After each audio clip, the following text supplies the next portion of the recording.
Hi guys, good morning all of you.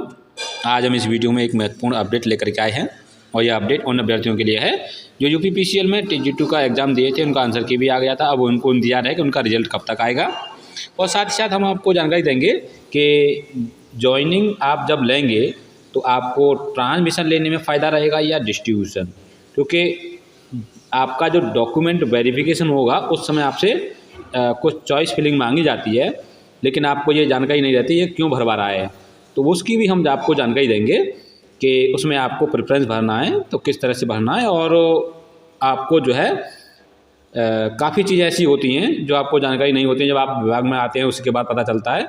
तो लेकिन हम आपको यहाँ बता देंगे पहले ही, जिससे कि आपको जॉइनिंग के समय आप ये चूज़ कर सकें आपको ट्रांसमिशन में फ़ायदा रहेगा या डिस्ट्रीब्यूशन में फ़ायदा रहेगा।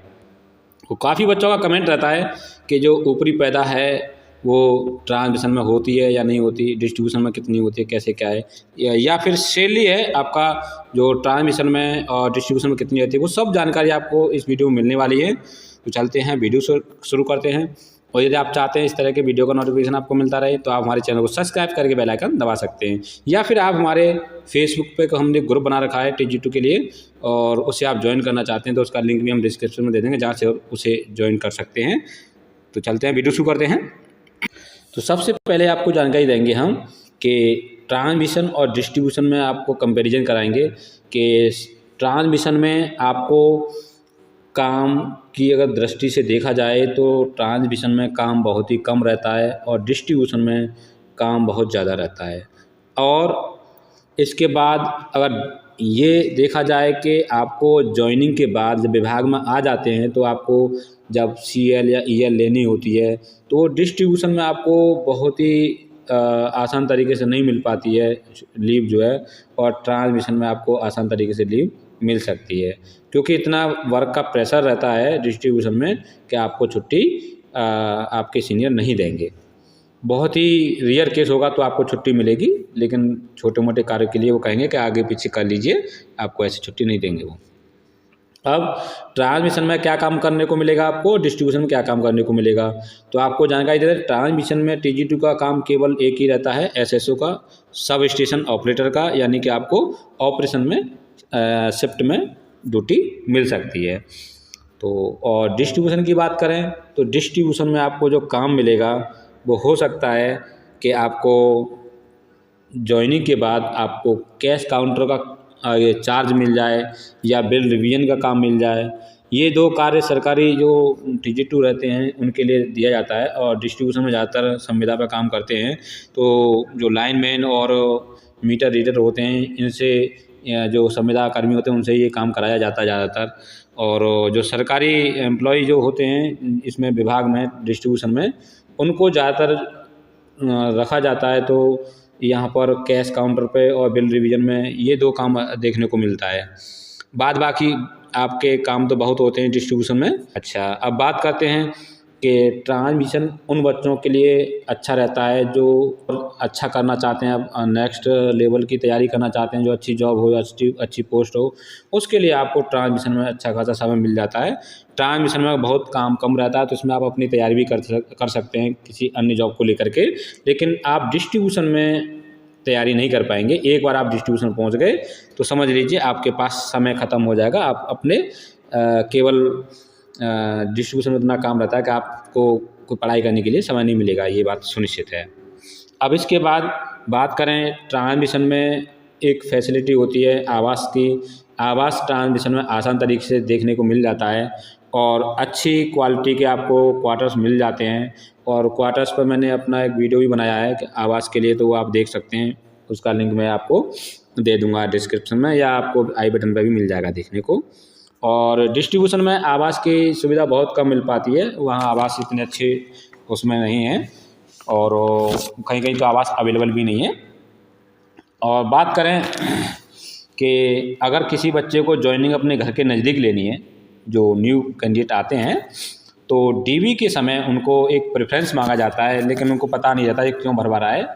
जैसे एक आपका होगा PUVVNL, पूर्वांचल विद्युत वितरण निगम लिमिटेड, ऐसे ही आपका होता है मध्यांचल विद्युत वितरण निगम लिमिटेड, एक होता है आपका दक्षिणांचल विद्युत वितरण निगम limited.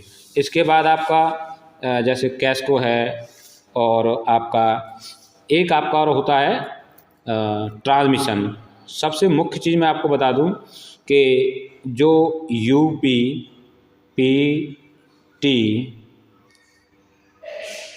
UPPTCL Uttar Pradesh power transmission corporation limited, ये आपका एक डिस्कॉम होता है। जैसे आपका PUVVNL होता है और MVVNL होता है, उसी की तरह एक ये भी डिस्कॉम है। अब बच्चे कन्फ्यूजन में यहाँ पड़ जाते हैं कि ये कौन सा क्या है। तो सबसे पहले जानकारी दें कि जिन बच्चों को अपने गृह जनपद में नियुक्ति चाहिए, अपने घर के पास में नियुक्ति चाहिए, तो उनको अपने जिस उससे हैं डिस्कॉम से, उस डिस्कॉम को सबसे पहले डालें डिस्ट्रीब्यूशन का, अगर वो डिस्ट्रीब्यूशन लेना चाहते हैं तो। और ट्रांसमिशन लेना चाहते हैं तो उनको UPPTCL 1 नंबर पर रखना पड़ेगा। अच्छा, अब सपोज कीजिए कि डिस्ट्रीब्यूशन में कोई जाना चाहता है और वो मान लीजिए पूर्वांचल के हैं, तो पहले नंबर पर तो आप अपना PUVVNL डाल देंगे। उसके बाद आप ट्रांसमिशन डाल दीजिए UPPTCL। अब होता क्या है कि आपको यहाँ ज्वाइनिंग मिल जाए तो अच्छी बात है, नहीं तो ट्रांसमिशन में आपको वो आपके यूपी में कहीं भी ज्वाइनिंग मिल जाए, ट्रांसमिशन में आपको यूपी में कहीं भी जगह मिल जाए तो आप ट्रांसफ़र करा के आप अपने घर के नज़दीक आ सकते हैं। लेकिन एक बात ध्यान रहे, एक बार आपको पूर्वांचल डिस्कॉम के अलावा और ट्रांसमिशन के अलावा कोई अन्य डिस्कॉम मिल गया, जैसे मध्यांचल मिल जाए, दक्षिणांचल मिल जाए, कैस्को मिल जाए, लेसा मिल जाए इत्यादि, कोई भी आपको कहीं भी नियुक्ति आपकी हो गई, तो ये मान के चलिए आप अपने घर के पास कभी ज़िंदगी में नहीं पहुंच पाएंगे, क्योंकि UPPCL में TG2 का डिस्कॉम चेंज नहीं होता है। TG2 के बाद जब प्रमोशन होगा JEE पद पर, उसके बाद आप अपने कहीं आसपास नियुक्ति ले सकते हैं। उसमें भी JEE के लिए रहता है कि वो अपने गृह जनपद में नियुक्ति नहीं ले सकते, उसमें भी एक कंडीशन रहती है, म्यूचुअल ट्रांसफ़र होता है तो हो सकता है हो जाए, लेकिन उसके अलावा नहीं होता है। तो अब यहाँ बात रही कि आपको अगर मान लीजिए चॉइस फिलिंग करनी है डॉक्यूमेंट वेरिफिकेशन के समय, तो वहाँ आपको इस तरह से दिए होंगे ऑप्शन चूज करने के लिए, तो आप ध्यान से भर लेना कि आपको कौन सा पहले नंबर पर रखना है और सबका मतलब क्या है वो भी मैंने आपको बता दिया। और उसके बाद जो भी आपको भरना है वो आप अपने हिसाब से देख लीजिए। मैंने आपको बता दिया कि आपको घर के पास पहुंचना तो क्या तरीका पहुंचने का। अब चलते हैं कि काफ़ी बच्चे ये कहते हैं कि यहाँ डिस्ट्रीब्यूशन में पैसा बहुत है। तो देखिए, ट्रांसमिशन में TG2 के लिए तो कोई ऐसा एक्स्ट्रा इनकम नहीं है, लेकिन डिस्ट्रीब्यूशन में काफ़ी लोग हैं उल्टा सीधा करके या मान लो पब्लिक को बेवकूफ़ बना करके वो पैसा कमा लेते हैं, लेकिन वो गलत तरीका है। फिर भी मैं ये कहूँगा कि आज के समय में जो सोच रहे हो कि डिस्ट्रीब्यूशन में पैसा बहुत अधिक है, लेकिन मेरे हिसाब से जॉब बचाना मुश्किल पड़ रहा है आज के समय में, क्योंकि इतना मामला वो हो गया है कि अगर आप रिश्वतखोरी करते हैं या मान लो कहीं 2 नंबर से पैसा कमाते हैं, किसी ने वीडियो बना लिया या कुछ कर लिया, तो आपको जॉब बचाना मुश्किल पड़ जाएगा। इसलिए आप उस चीज़ पर ध्यान न दें कि वहाँ एक्स्ट्रा भी पैदा हो सकती है, वो बहुत ही रिस्की मामला रहता है, उसमें आप ध्यान न दीजिए। केवल आप अपना ये देखिए कि आपको काम के हिसाब से कौन सा सही रहेगा, ट्रांसमिशन या डिस्ट्रीब्यूशन। मेरे अकॉर्डिंग तो ट्रांसमिशन ही ठीक रहेगा। अगर वो बच्चे जो तैयारी करना चाहते हैं नेक्स्ट लेवल में किसी भी पोस्ट की, तो वो अपना ट्रांसमिशन चूज़ कर सकते हैं। अगर आपको मेहनत करना पसंद है तो आप डिस्ट्रीब्यूशन चले जाइए, अच्छे से मेहनत करने को मिलेगी। आंधी तूफान बरसात जो भी हो सब आपको झेलनी पड़ेगी। जैसे मान लीजिए जब कोई लाइन ब्रेक डाउन होती है या कोई ऐसा मतलब फॉल्ट होता है नाइट में और सिटी में है वो, तो आपको रात में ही वो सही करना पड़ेगा।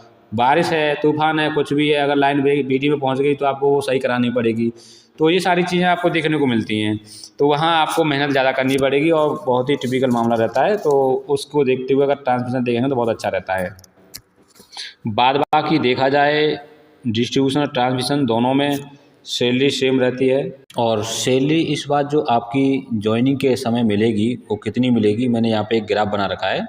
और जो आपकी सैलरी जो बनेगी वो बेसिक आपका जो 28,000 से आपका पहला बेसिक 28,000 मिलेगा। और वैसे आप यहाँ देख सकते हैं कि जो आपका नोटिफिकेशन आया था वैकेंसी का। तो यहाँ पर जो आपको सैलरी के बारे में बताया गया है कि आपको जो है चौथे लेवल में जो पे मैट्रिक्स वेतन की जो होती है उसमें चौथे लेवल में आपको 27,200 मिलेगा। लेकिन आपको 27,200 में एक इंक्रीमेंट बढ़ा करके दिया जाता है, तो आपको 28,000 से शुरुआत बेसिक से की जाएगी। तो यहाँ 28,000 बेसिक से अगर डीए की बात करें, प्रेजेंट टाइम में आपका 46% डीए है, तो आपका डीए इतना ही बनेगा 12,880 रुपये। और आपकी सैलरी जो मुख्य रूप से प्रभावित होती है वो इस एचआरए से होती है, क्योंकि आपको जो है जब आपको आवास अलॉट नहीं होगा तब तक आपको एचआरए मिलेगा। जैसे आपको आवास अलॉट कर दिया जाएगा तो आपका एचआरए कटना शुरू हो जाएगा। तो आप यहाँ देखेंगे कि जो सैलरी अगर मान लो आवास के बारे में मैंने अपने वीडियो बना रखे हैं और आपके एचआरए के ऊपर वीडियो बना रखे हैं कि एचआरए कौन सी जगह कितना एचआरए है और किस रूप में डिपेंड करता है एचआरए। तो यहाँ आप देख रहे होंगे 3,000 एचआरए भी मिलता है, टीजी2 को 1,500 भी मिलता है और 1,000 मिलता है। 3 कैटेगरी हैं एचआरए की। तो यहाँ और एक जगह हमने कर दिया 0, तो उसको आवास मिलने के बाद उसका एचआरए 0 जाता है। तो यहाँ आप देख रहे होंगे सबसे ज़्यादा सैलरी बन रही है अगर किसी की नियुक्ति ए ग्रेड के उसमें हो जाती है सिटी में, उसको जो है 3,000 एचआरए मिला करके, और आपका टीए मिलेगा 150, एमए मिलेगा, मेडिकल अलाउंस 200 रुपये, वॉशिंग अलाउंस आपको 40 रुपये, ट्रैवलिंग अलाउंस 150, टोटल मिला करके आपका 44,270 रुपये सैलरी फिक्स बता रहा हूँ आपको। इसमें आप ये सोचें कि 44,280 हो जाए, 90 हो जाए, मैं आपको साफ साफ बताना चाह रहा हूँ कि ये जो सैलरी आपकी बनती है वो यही है आपका बनाने का मेथड। डीए लगेगा आपका, एचआरए, टीए, एमए और वॉशिंग अलाउंस, टोटल अलाउंस आपको यही मिलते हैं जो भत्ते मिलते हैं यूपीपीसीएल के, और मिला करके आपकी टोटल सैलरी इतनी होगी। अब डिपेंड करता है, कहीं आपका इलेक्ट्रिसिटी चार्ज होता है ईसी, जो बिजली का कर होता है, वो कहीं 400 कुछ रुपये कटता है, कहीं 406 है, कहीं 444 है, कहीं 425 है। तो वो 400 से 450 के बीच में होता है। और कुल मिलाकर के मैंने एवरेज आपको यहाँ 425 रुपये लगाए हैं, और कुल मिलाकर के जो आपका अकाउंट में सैलरी आएगी 43,825 रुपये। उसके बाद आपको ज्वाइनिंग होने के बाद फिर आपका सीपीएफ अकाउंट भी खुलेगा। तो सीपीएफ कैसे खुलवाएंगे उसका नेक्स्ट प्रोसेस में, जब भी आपका ज्वाइनिंग होने के बाद आप कमेंट करेंगे तो उसके बाद जानकारी दे देंगे आपको। तो जो सैलरी मिलने वाली है आपको यहाँ पे देखने को मिल गया होगा कि सैलरी जो मूल रूप से आपको जो मिलेगी वो 40,845 बनेगी। अगर आपको एचआरए मिल रहा है 1,000 तो आप 1,000 उसमें जोड़ लेंगे, कुल मिलाकर के आपका इतना हो जाएगा। अगर 1,500 मिल रही है तो आप 1,500 इसमें जोड़ लेंगे, और 3,000 मिल रहा है एचआरए तो आप 3,000 जोड़ लेंगे।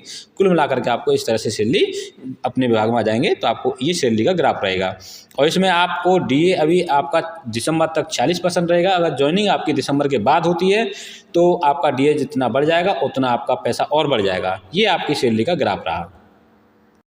और आपका जो है प्रमोशन प्रक्रिया भी सेम रहती है और अवकाश भी सेम रहते हैं, इसमें कोई डिफरेंस नहीं है। और इसके बाद अब चलते हैं, आपका ये सारे डिटेल्स हो गए क्लियर। अब जो मुख्य बात है आपकी जो रिजल्ट वाली है कि टीजी2 का रिजल्ट कब तक आ सकता है। तो हमने अपनी लास्ट वीडियो में आपको बताया था कि हमारे जो है संपर्क में जो भी है उनसे जो बातें हुई थी उन्होंने यही बताया था कि दिसंबर लास्ट वीक में आपका डीवी लिस्ट आने की पूरी संभावना है। और कंफर्मेशन जैसे कोई मिलेगा हमें कि आपका लिस्ट आने वाला है या अन्य कोई अपडेट मिलती है तो हम आपको ज़रूर अवगत कराएंगे वीडियो से। फिलहाल यही अपडेट है कि आपका जो रिजल्ट है टीजी2 का जो डीवी लिस्ट आनी है वो दिसंबर लास्ट तक आने की पूरी संभावना है।